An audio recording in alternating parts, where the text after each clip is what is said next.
अरुणा करुणातरङ्गिताक्षी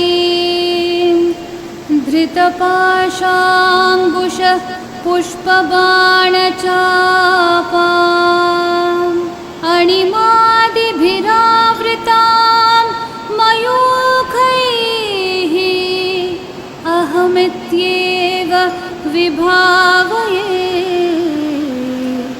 भवानी।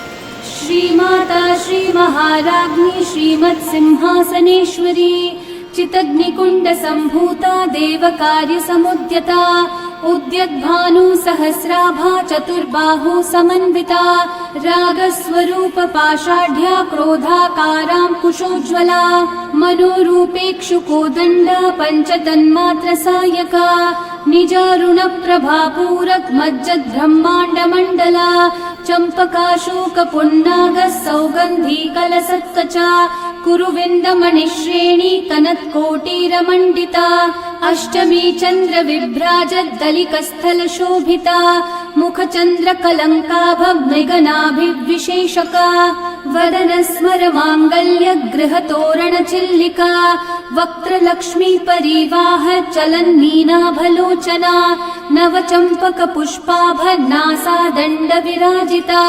ताराकान्तितिरस्कारी नासाभरणभासुरा कदम्बमञ्जरी क्लृप्तः कर्णपूर्णमनोहरा ताटङ्कयुगलीभूत तपनोडुपमण्डला।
सभी कामना युग चैन तुम